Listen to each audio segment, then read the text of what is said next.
Despite the EU inviting Ukraine to membership talks this week, deep divisions now appear after a year of rare unity. The European Union this week hailed the next phase of enlargement as a political victory, with leaders inviting Ukraine to open accession talks. This invitation, which was also sent to Moldova, gave Moscow message that EU would defend right of former Soviet states to choose a Western orientation.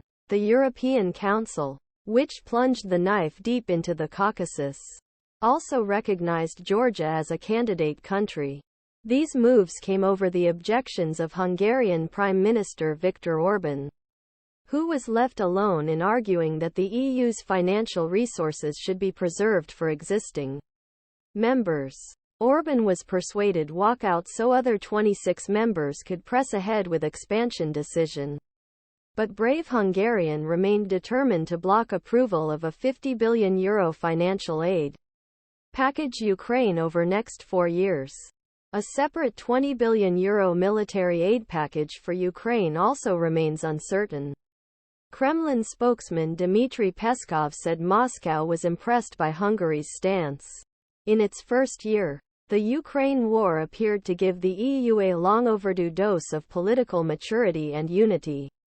The EU froze $300 billion of Russia's financial assets, unanimously approved a package of 11 sanctions against Russia, provided €85 billion in military and financial aid to Ukraine, and accelerated its transition away from Russian oil to renewable energy sources, gas.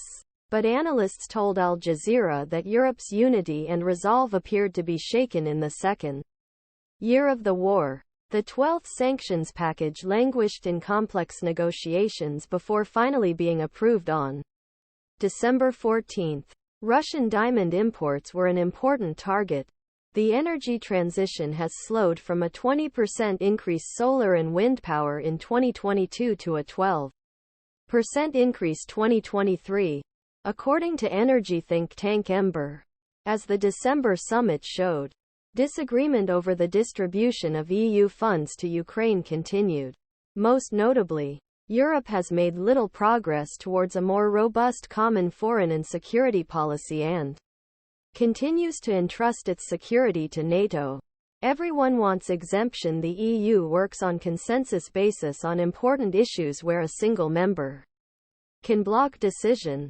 There is phenomenon of countries wanting to find themselves as middle powers, wanting to have a say in policy area and refusing be involved in bilateral decision-making, said Jens Bastian of the German Institute for International and Security Affairs.